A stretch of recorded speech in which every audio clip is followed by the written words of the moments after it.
As I've said before, 1969 was a very memorable year of music. So let's head back there and let's talk about two groups that I went to see in concert, the albums that they released at the time, and the fact that I hitchhiked to both of those concerts. One was 300 miles away, one was 10 miles away. You ready to go back? Then let's drop the needle.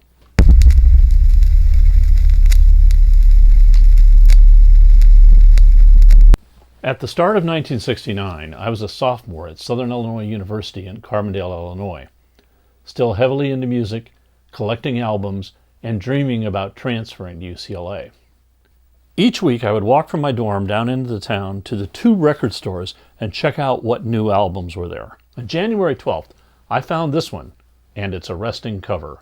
The first album by English band Led Zeppelin. The band was comprised of Jimmy Page, I knew him from the Yardbirds, Robert Plant, John Paul Jones, and John Bonham.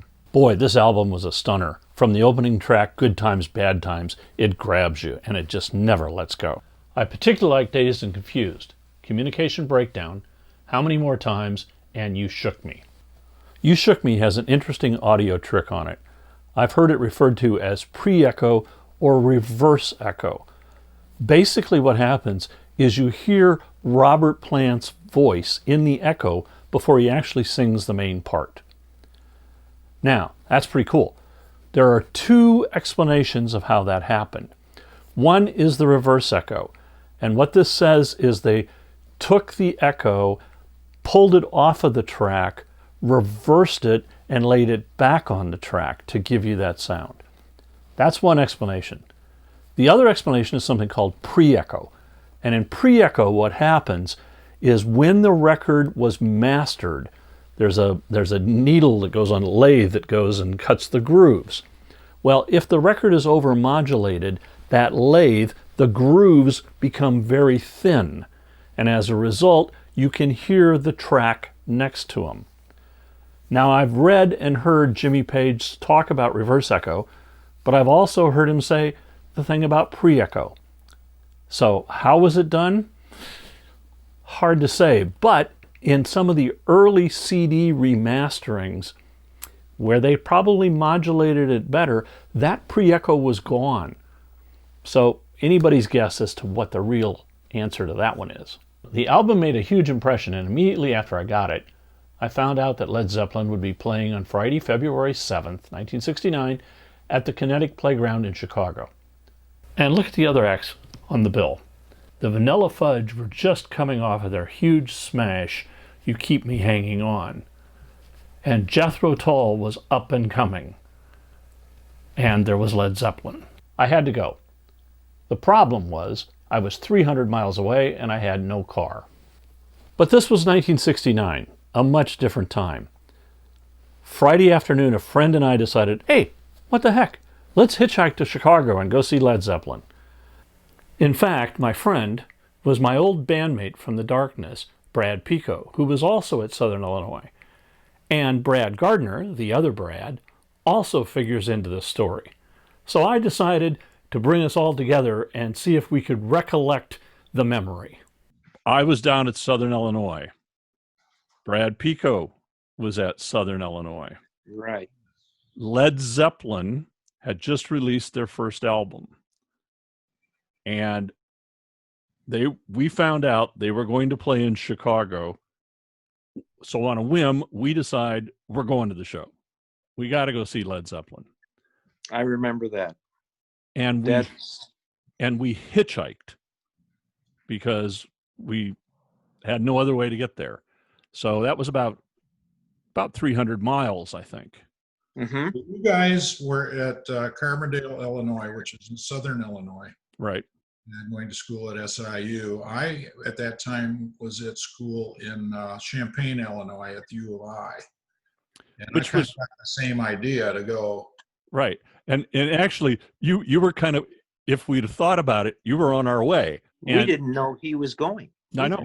No, we weren't aware each other were going. Right. Yeah. Right. And so, Brad, what I remember about the hitchhiking is that I think we only had 2 rides. Yeah.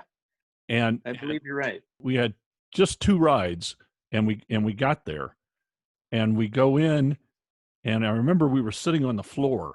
There weren't any seats. It was just like a ballroom, and we were sitting on the floor. Electronic theater. Yeah. Yeah.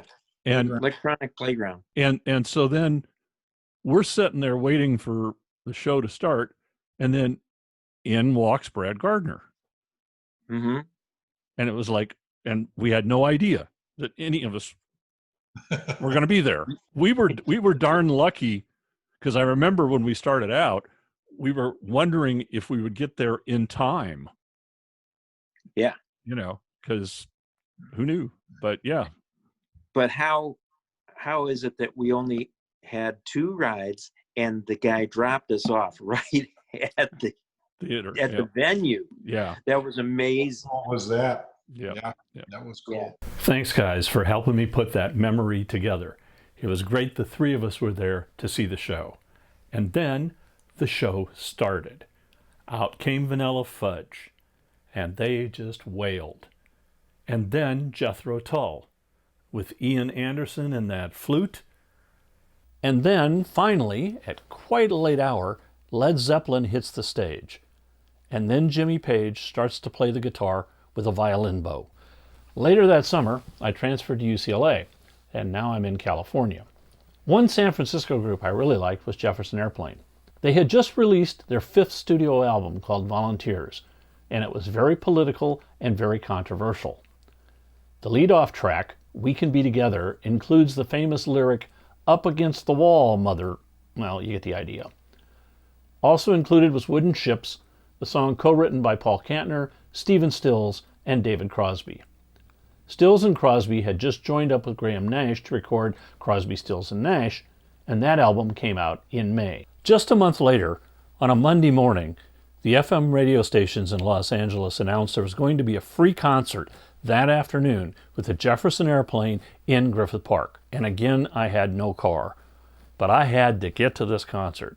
So again, I hitchhiked, but it was a much shorter trip this time. The concert was great, and as an extra added surprise, David Crosby joined the Jefferson Airplane on stage to sing Wooden Ships. So again, as I say, 1969 was a pretty memorable year. 2 bands, 2 concerts, and 2 hitchhiking rides. Hope you've enjoyed this. See you next time. Keep it rockin'. Most of the albums that I talk about can be found at your local vinyl store or on eBay. Individual songs most likely are on Spotify, Apple Music, or Amazon Music, or even some on YouTube.